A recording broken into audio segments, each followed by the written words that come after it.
My mom moved up to the loft after her brothers died.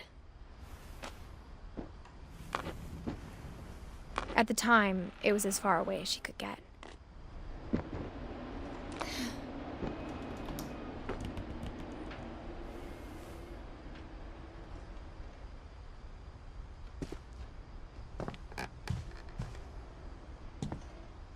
She spent a summer building houses in Calcutta, where she met my dad, Sanjay.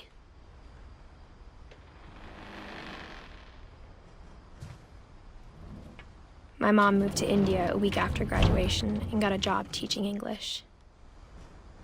Louis was born a year later.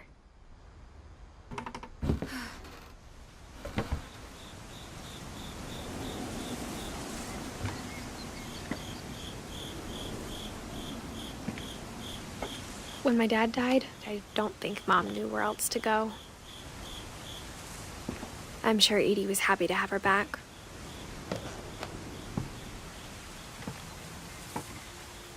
And to see kids in the house again.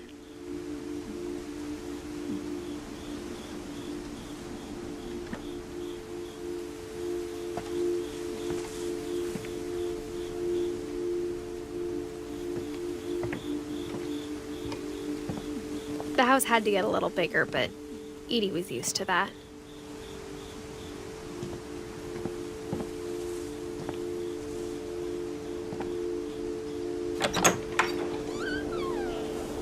And for a while, things were good. Almost normal.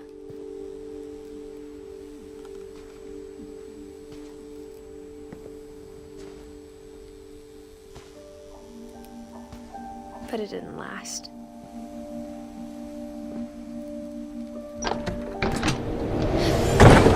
The beginning of the end was Milton's 10th birthday, when Edie gave him a castle.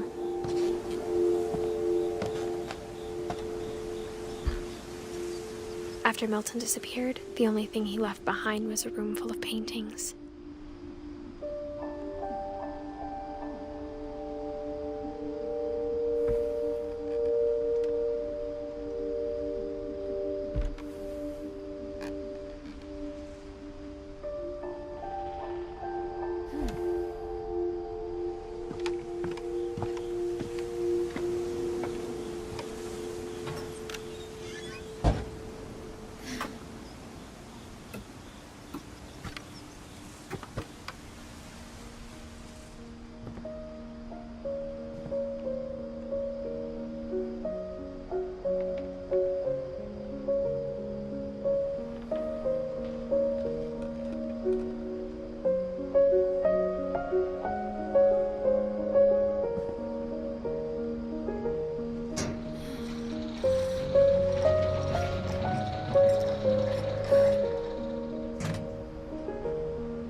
Milton Finch in The Magic Paintbrush.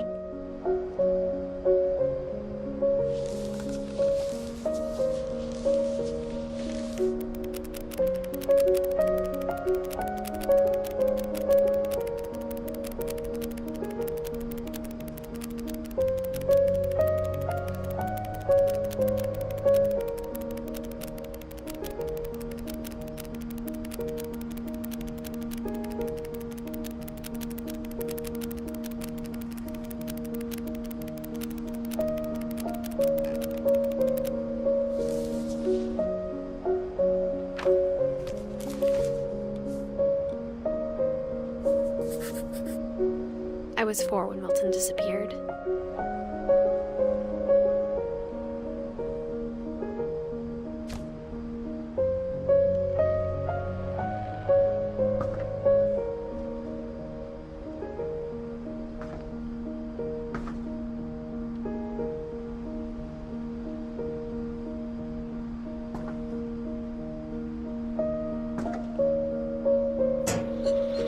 Mom spent months searching for my brother. Then she sealed the doors.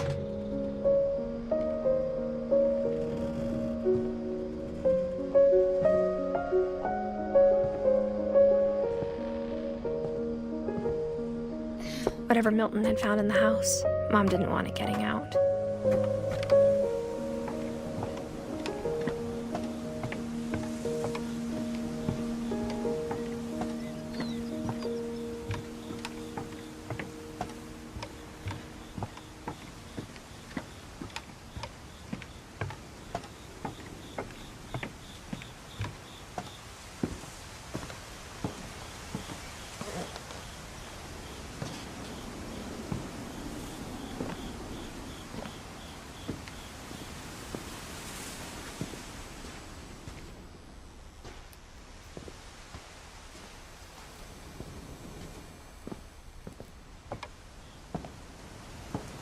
Mom definitely blamed Edie, but I think Louis blamed himself.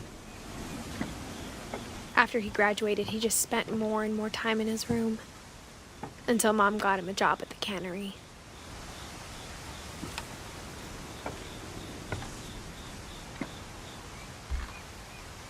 Everyone always told me to stay out of Louis's room, except Louis.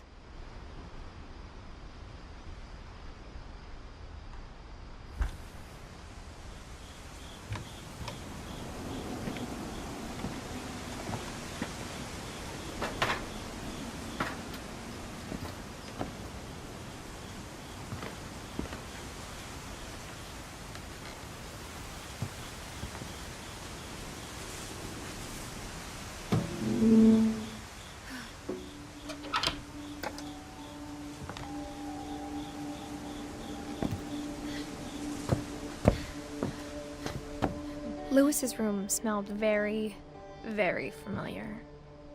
That part of him lived on.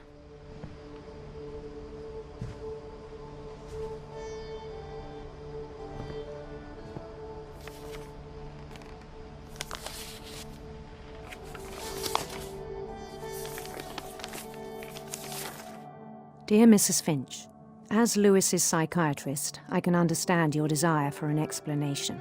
As I see it, the trouble began in January, shortly after we convinced your son to seek treatment for substance abuse. Newly sober, I believe Louis first noticed the monotony of his daily life.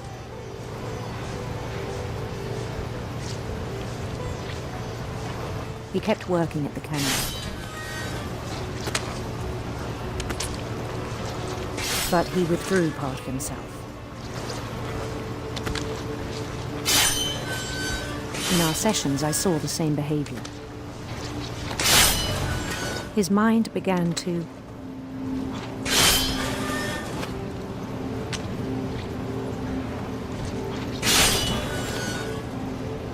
wander.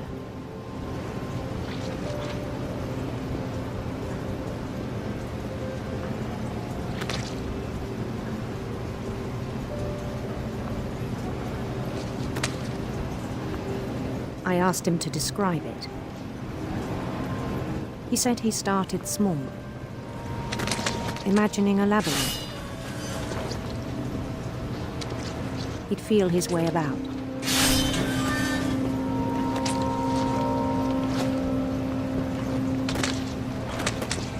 Then something moved. Bats and toads.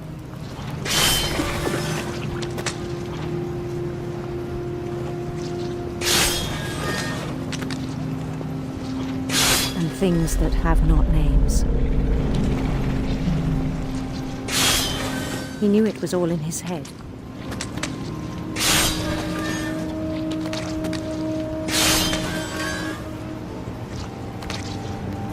But he took it very seriously. I had hoped he'd find himself.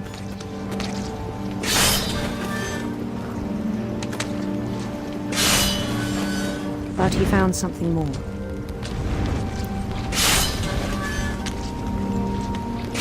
I worried about him then, daydreaming at the cannery. I spoke with his boss.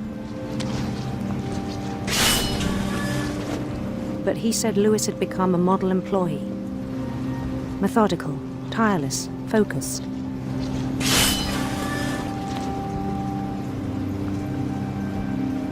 Like a whole new Louis.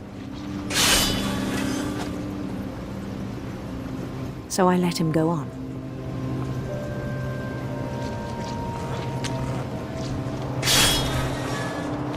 I even encouraged him. It seemed very promising at first. He told me he'd made a new friend.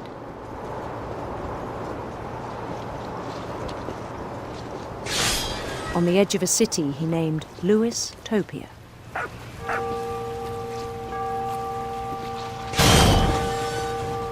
He built the city up slowly, brick by brick.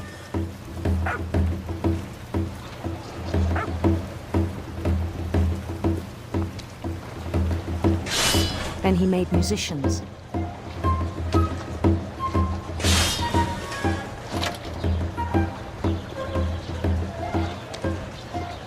And songs for them to play. He talked about starting a band. And he was always humming something. Every day his imagination grew stronger.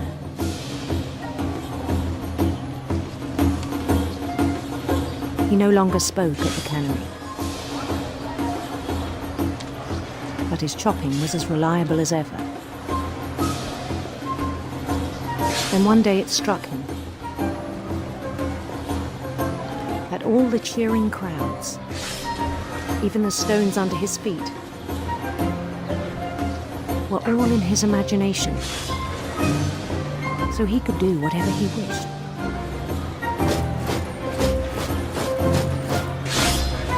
He held an election for mayor. And he won. They begged him to stay, but his mind was already wandering. It became a game for him.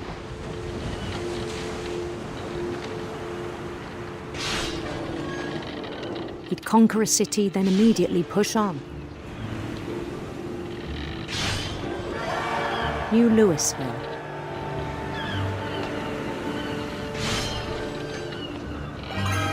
St. Louis. He started drifting away from our reality.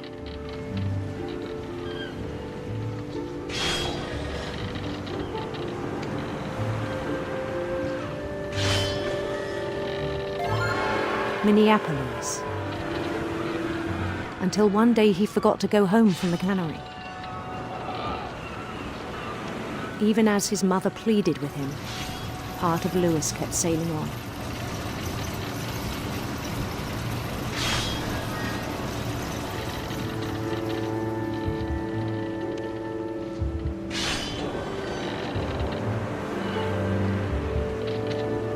In Louisburg, he heard rumors of a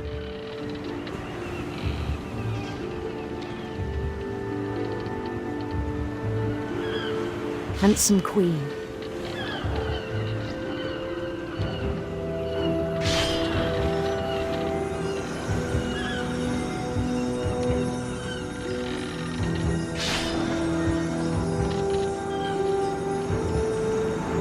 The queen was on her own quest for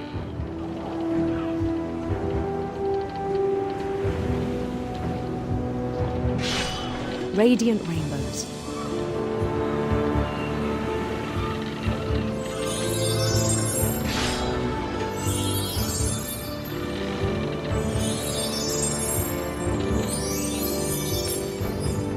He followed the sound of her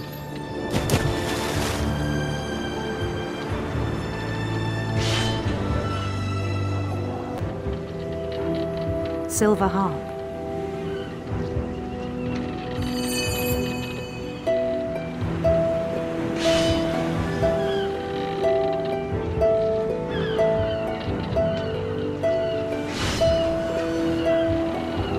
His chase led him to a golden palace east of the sun and west of the moon.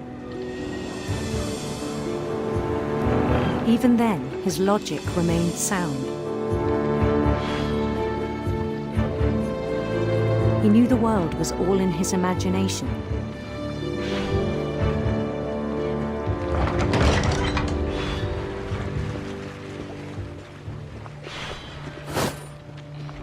But he was so proud of having created it. In his own eyes, He'd become something greater than a king.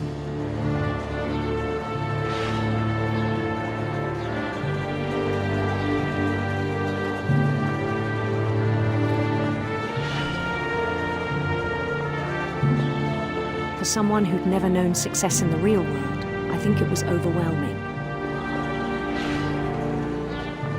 And then it struck him that the real Lewis was not the one chopping salmon, but the one climbing the steps of a golden palace.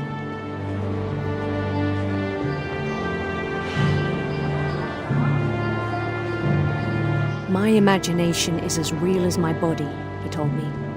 It was hard to argue with him.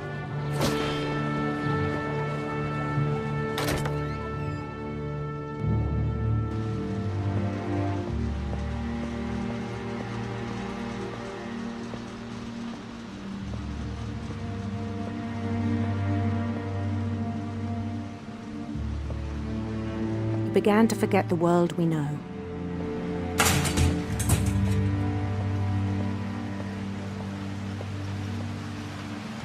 I think it pained him to remember Lewis, the cannery worker.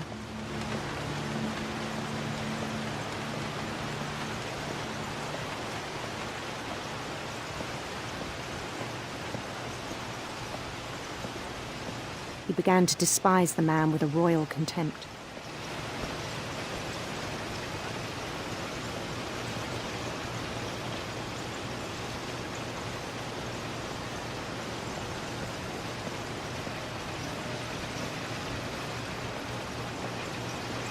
I still thought I could save him.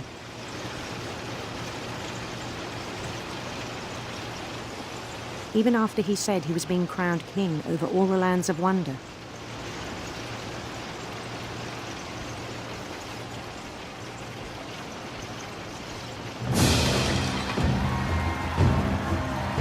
The palace would be packed with his companions.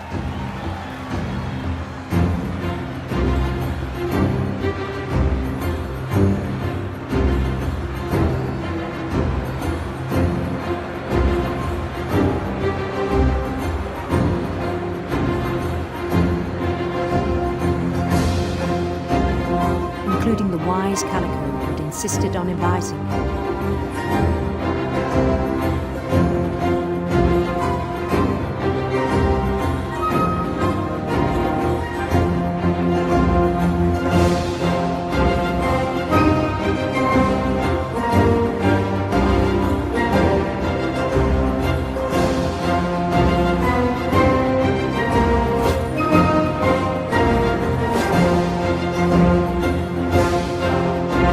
His queen waited, holding his crown.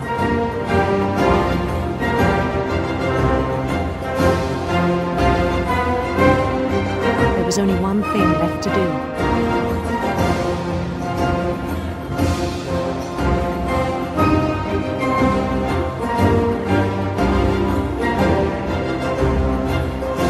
Bend down his head.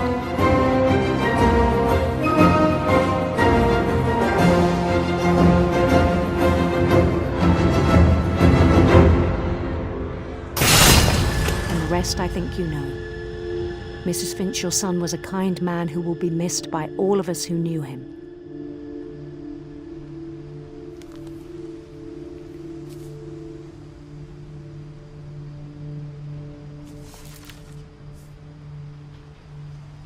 My brother was really cool.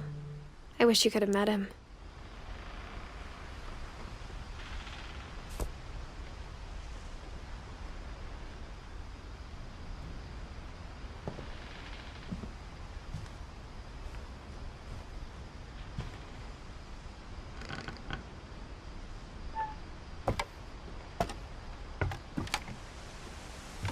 On the way back from Lewis's funeral, my mom told me to start packing.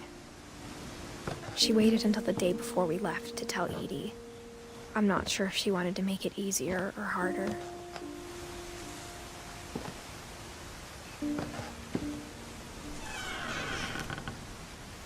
I wish we'd stayed.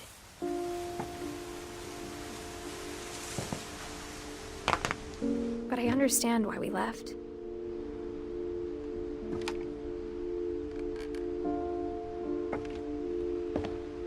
My mom ended up leaving everything behind.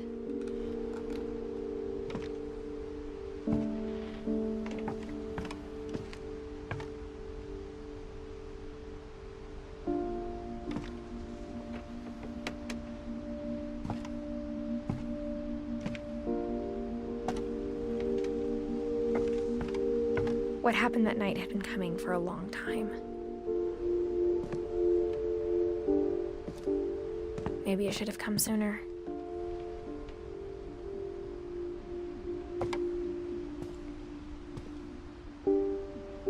But it had to end one way or another. All that's left now is to tell you about that last night.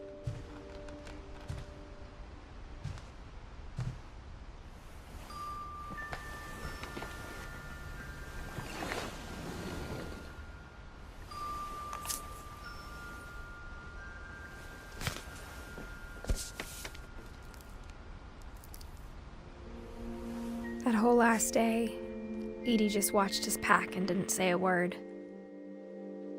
Until supper, when she raised her glass and said, "To our final night together, and all our final nights apart." Grandma, you know what I said about alcohol. Some of your medications are very Edith, specific. I left a present for you in the hallway. Why don't you go open it? The grown-ups have to argue now. I'm sorry, you're right. We're all leaving tomorrow. Let's just enjoy our last... I'm not leaving. Edith, you're excused.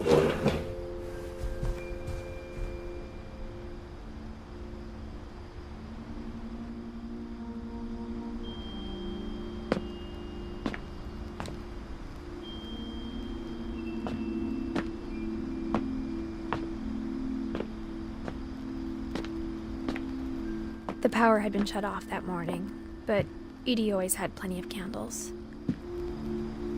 When my mom sealed the library, I don't think she knew about the other entrance. Or that Edie had a key to it.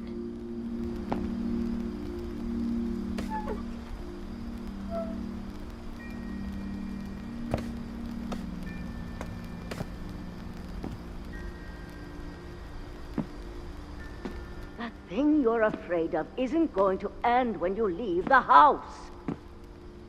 Edith has a right to know these stories. My children are dead because of your stories. I think it's best if Edith and I leave tonight.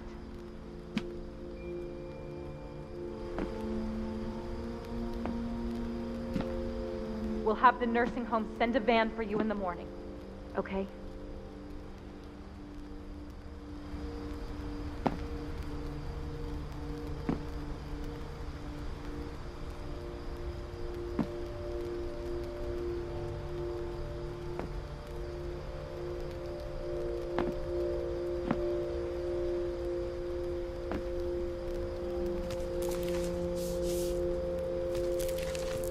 Dear Edith, there's so many stories I wish I could tell you, but there's only time for one.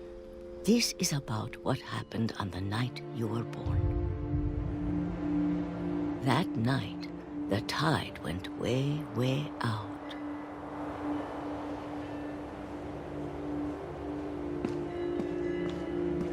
It was the first and last time I ever saw the old house aground. There'd been an earthquake out in the middle of the ocean. They called it the lowest tide in 1,000 years. God, it smelled awful. You know, I've seen that house every day of my life.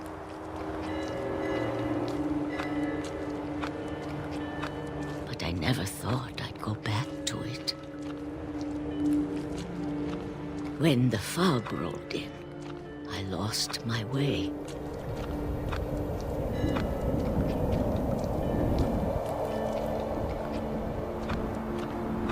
I got turned around.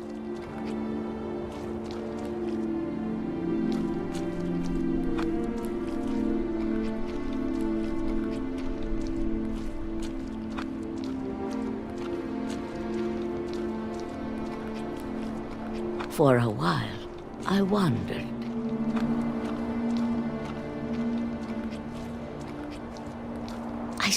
started seeing things.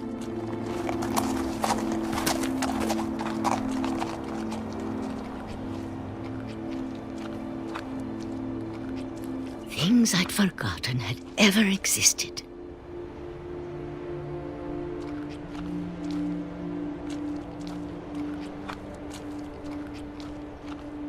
But when I saw them, they felt like old friends. That night, a lot of things came back to me. Or maybe I came back to them.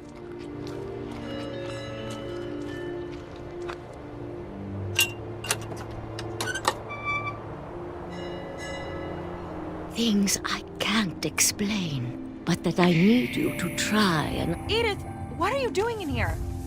It's mine. Edith! Mom, you're gonna rip it! Let go! I kicked and screamed, but Mom dragged me to the car.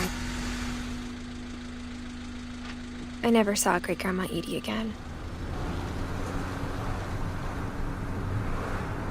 The next morning, the van came to pick her up, but she was already gone. After that, we moved around a lot.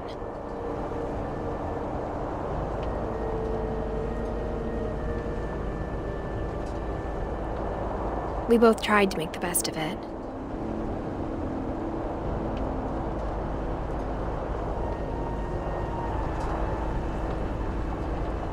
A few years went by.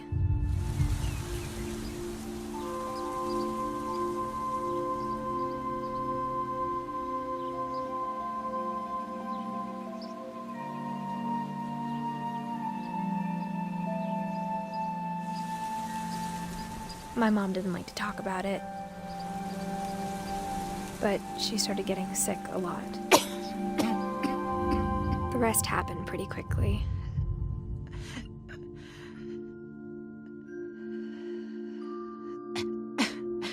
She got better for a while, and then she didn't.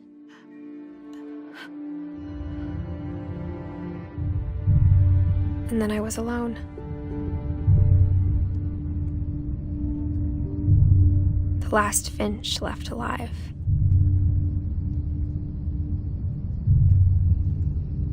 Until I found out about you.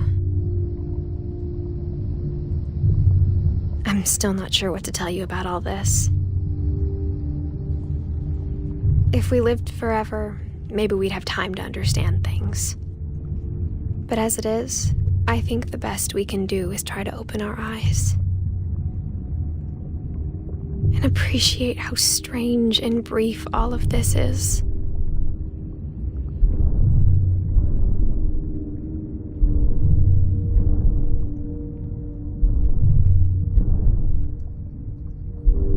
This journal was supposed to be for you.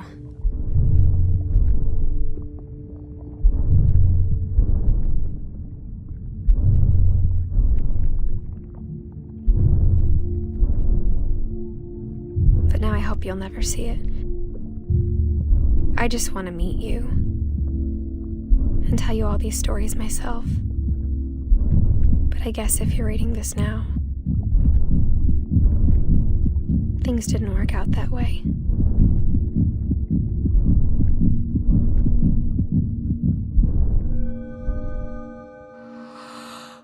This is where your story begins. I'm sorry I won't be there to see it. It's a lot to ask, but I don't want you to be sad that I'm gone. I want you to be amazed that any of us ever had a chance to be here at all. Good luck.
Louis died a week before we left, but Edie had already started to memorialize him. Her room was like a museum. For 500 years, the Finches have been famous throughout Norway for their fortune and misfortune. Odin Finch buries the latest victims of the family curse, his wife Ingeborg and their newborn son, Johan. On January 7th, 1937, he set sail with his family and his house, hoping to leave the curse behind. But 40-foot waves off the coast of Washington send the house and Odin to the bottom of the sea. Odin's daughter Edie, with husband Sven and baby Molly, step ashore on their new home, Orcas Island. Odin Finch is the first to be buried in the new family cemetery. His daughter Edie is already dreaming of a new Finch house.